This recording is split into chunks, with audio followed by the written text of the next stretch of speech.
Bueno, estamos con Juan Carlos Quintero, uno de los líderes de ASCAMCAT, del movimiento campesino, que nos va a explicar cuáles han sido los gestos de buena voluntad de los campesinos.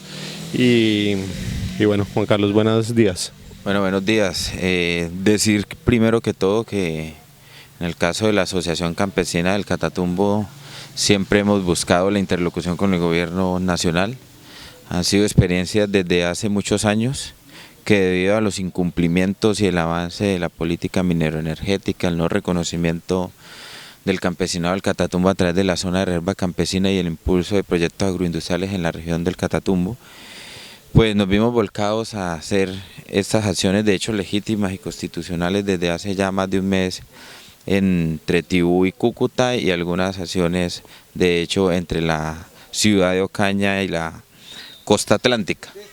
En el marco de estas movilizaciones agrarias, nosotros hemos generado unos gestos de buena voluntad, de decirle al país que no es lo que los medios de comunicación del monopolio han querido hacer notar a la opinión pública, de que los intransigentes y los cerrados al diálogo ha sido el campesinado. Por lo contrario, siempre hemos buscado la interlocución, y que la mejor forma de superar los problemas es a través del diálogo y a través de acuerdos concretos que ayuden a superar la crisis social por la que atraviesa en este momento la región del Catatumbo.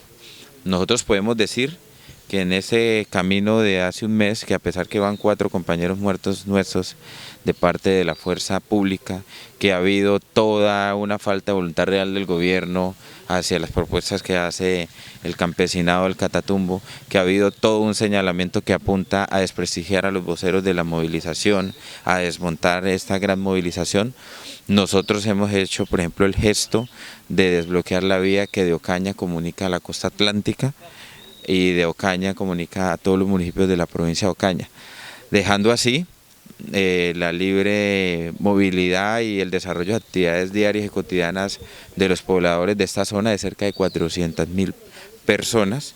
Hicimos nosotros este gesto, dando un gesto además de la gente que está en ese momento bloqueada por la manifestación campesina, y un gesto de voluntad ante el país de que nosotros queremos la salida negociada y rápida de este conflicto social que hay en ese momento en la región del Catatumbo. El gobierno nacional puso muchos peros a esta metodología, y se puede decir que el campesinado movilizado en ese momento, como gesto también de voluntad para desentrabar el proceso y agilizar el mismo y llegar a acuerdos concretos, cedimos prácticamente el 80% de esa metodología. ¿Qué quiere decir eso? La negociación ya no es en público con toda la comunidad, a pesar de que si hay presencia de 200 líderes, solamente hablaban 6 voceros, el gobierno no lo aceptaba así. Nosotros cedimos en la parte en decir de que se iba a hacer un espacio alterno en el colegio Francisco José de Caldas, con los 6 voceros campesinos, el equipo de gobierno, el espacio de los campesinos se sigue manteniendo, los 200 afuera, y dentro de la metodología acordada que el gobierno no quiso firmar, por cierto, después de una semana de trabajo con el viceministro del Trabajo, José Noé Ríos, queda el acuerdo de que lo que se socializa con la comunidad públicamente son el acuerdo borrador. Es la comunidad quien a la final dice si sí o si no está de acuerdo con dicho acuerdo o consenso con el gobierno nacional.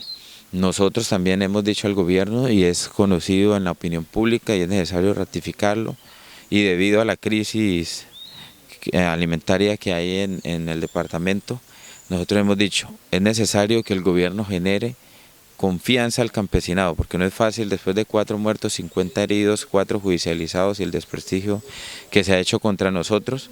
Es necesario que el gobierno dé también un gesto de voluntad donde nos genere confianza tanto a los campesinos de base como a los voceros que estamos en la movilización. ¿Y qué hemos propuesto?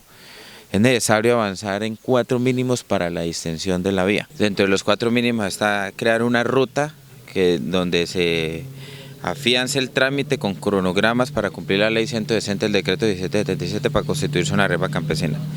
El financiamiento de los proyectos productivos en el marco del Plan de Desarrollo Sostenible de la zona de reserva campesina, la suspensión de la erradicación de los cultivos de coca y los subsidios para las familias que han sido víctimas de la erradicación forzada de los cultivos de coca. Eso como un gesto del gobierno hacia los campesinos para generar confianza y distensionar la vida. ¿Distensionar la vida qué es? Los campesinos se harían a un lado y se supliría la emergencia alimentaria que hay en estos momentos en Tibú. El paro o la movilización no vuelve a las veredas ni a los municipios hasta que no se aborden los otros 6 puntos y haya un acuerdo final frente a todos. Si el gobierno en el marco de esto no ha cumplido, dilata el proceso, es probable que los campesinos vuelvan a salir a la vía a hacer bloqueos. Para mitigar la crisis social y humanitaria que tiene la región y además de la deuda social que tiene el gobierno nacional con nosotros, impulsar unos proyectos que están enmarcados en el plan de desarrollo. Nosotros estamos proponiendo 3 proyectos de emergencia. Uno, la pavimentación de la vía Tibú-Cúcuta, Cúcuta a La Gabarra, el hospital de tercer nivel en el casco urbano del municipio de Tibú y la construcción de un anillo vial que desembotellaría la economía en términos de redes viales en la región. Este anillo vial comunica de los municipios de San Calixto, Acarí, Altarri y beneficiaría a 150.000 campesinos aproximadamente. Y están los proyectos priorizados del plan de desarrollo, que son 11. Estos proyectos priorizados, hay proyectos agrícolas, de infraestructura y proyectos sociales que según la oferta institucional que el gobierno hizo, juntándolas da un promedio de 252.000 millones de pesos. En el caso de la suspensión de la erradicación, nosotros creemos que hay que suspenderlas hasta que no hayan garantías de parte del gobierno nacional y no nos pongamos de acuerdo en un proyecto concertado de sustitución gradual de los cultivos de uso ilícito para superar la problemática de la coca, que es una problemática social. Frente a los subsidios, aquí el gobierno no puede seguir con una política de llegar sin propuestas antes, de erradicar de manera forzada a las familias y dejarlas prácticamente con los brazos cruzados. Entonces estamos diciendo, señor gobierno, como usted cometió ese error, nosotros proponemos que financien un subsidio de cerca de más de 300 familias que se quedaron sin nada de sustento económico entre la fase 1 y 2 de la erradicación, entre el año pasado y por 1.500.000 pesos mensuales, hasta que se generen proyectos que puedan aportarles a estas familias superar en esas condiciones en las que ellos quedaron prácticamente.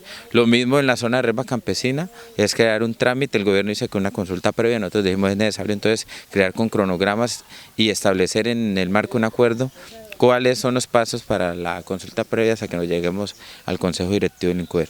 O en el caso del polígono de San Calixto y Acarí, que no tiene presencia indígena, que no hay ningún tipo de excusa, es solamente convocar al Consejo Directivo del INCODER, ponerle una fecha para poder constituir. Si esto se cumple, si avanzamos en ese sentido, ténganlo por seguro que va a tener una rápida solución esta movilización. Bueno, Juan Carlos, hablemos un poco de los enfrentamientos de ayer. En los medios de comunicación se habla mucho pues, del tema de la quema de Corponor. ¿Qué opinión le merece a los líderes y cuál es la visión de ustedes sobre lo que pasó ayer? Bueno, ante la indiferencia del gobierno nacional de rechazo total a nuestras propuestas, ayer, primero aclarar, porque los medios dicen que los campesinos se dirigían hacia el casco urbano de Tibú, eso es mentiras. Los campesinos iban a ocupar un lugar que han ocupado todo este mes, que es el sector conocido como la 1, que es por donde pasa la parte administrativa de Ecopetrol. Al llegar aquí pues se generan los enfrentamientos. Segundo, frente a las instalaciones de Corponor, es un hecho que se da en medio de la confrontación entre el Escuadrón Móvil Antidisturbios y el campesinado.